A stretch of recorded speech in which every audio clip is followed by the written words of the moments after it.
আপনি মনে করছেন আমি মানুষটাকে ঠকিয়েছি, মানুষটা কিছু বলছে না, মানুষটা মনে হয় সহজ সরল। একটা কথা মনে রাখবেন, যে মানুষগুলা আপনার দিকে তাকিয়ে চোখটাকে খুলে চুপ করে থাকে, ওই মানুষগুলা সব বুঝে শুনে চুপ করে আছে। ওই তাকানোটাকে আপনি অসহায়িত্বের তাকানো বলবেন না, ওই তাকানোটাকে আপনি করুণার তাকানো বলেন। কেন জানেন? আপনি মনে করছেন তাকে ঠকিয়েছেন, সে অসহায় হয়ে আমার দিকে তাকিয়ে আছে। না, সে করুণার দৃষ্টি আপনার দিকে দিয়েছে, কারণ সে জানে আপনি তাকে ঠকিয়েছেন, আর এই ঠকিয়ে বেশি দিন সুখে থাকতে পারবেন না বলে সে আপনার প্রতি করুণার দৃষ্টি দিয়ে তাকিয়ে আছে। কারণ আপনি যে ঠকিয়েছেন, এই বিচার সে পৃথিবীর কারো আদালতে দেবে না, এই বিচারটা সেই মালিকের দরবারে দেবে।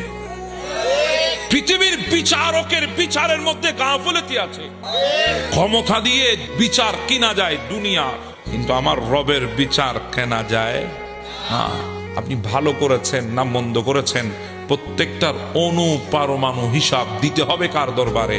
আল্লাহর দরবারে দিতে হবে। আপনাকে আল্লাহর দরবারে প্রত্যেকটা কিছুর হিসাব দিতে হবে।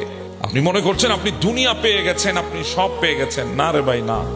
এই দুনিয়া সবাই পেয়েছে, কিন্তু এই দুনিয়া কাউকে থাকতে দেয় নাই। কারণ দুনিয়া সবচাইতে বড় স্বার্থপর, কারণ দুনিয়া কাউকে আপন বানায় না। হয়তো আমরা দুনিয়াকে আপন ভাবি। কথা বলেন ঠিক না?